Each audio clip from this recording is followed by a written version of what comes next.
Welcome back, it's me from a financial firm. In this video, we'll be looking at the latest with GBP USD after a very strong start to the week. Right now, GBP USD is holding positive ground above 1.3550 as a potential Fed rate cut looms. As of 4 a.m. this morning, GBP USD was trading at 1.3621. That's according to the previous close, and this is despite a better-than-expected US jobs report on Friday that showed that the economy added 3,300 jobs in August. That was more than double what the market had expected. However, it wasn't enough to offset the impact of the recent escalation in the Israel-Hamas conflict. Now, the market is still pricing in a near certainty of a Fed rate cut in September, which is helping to push the pair higher. Now, it's worth noting that the market had already fully priced in a 25 basis point rate cut by the Federal Reserve last week before the jobs report was released on Friday. In fact, the market was only pricing in a 50% chance of a 50 basis point rate cut by the Fed in September. But now, it's pricing in a 75% chance of a 25 basis point rate cut and a 25% chance of no change at all.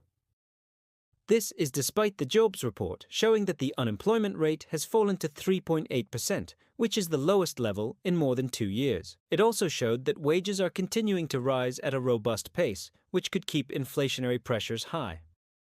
However, the market is still convinced that the Fed will cut rates in September, and that's because of the recent escalation in the Israel-Hamas conflict. The conflict has raised the risk of a broader Middle East conflict, which could have significant implications for the global economy. The market is now pricing in a 25% chance of a 50 basis point rate cut by the Fed in September, which is the biggest single increase in the probability of a bigger rate cut since the beginning of October.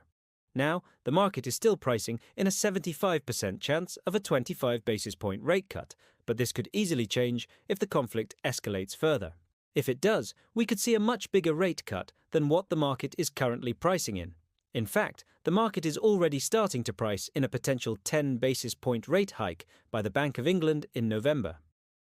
Now, this is in response to the recent UK GDP data, which showed that the economy grew by 0.3% in July, which was the fastest growth rate since March. Now, this is good news for the UK economy, and it suggests that the BOE may need to raise rates further to bring down inflation. But what do you think? Will the Fed cut rates in September, and by how much?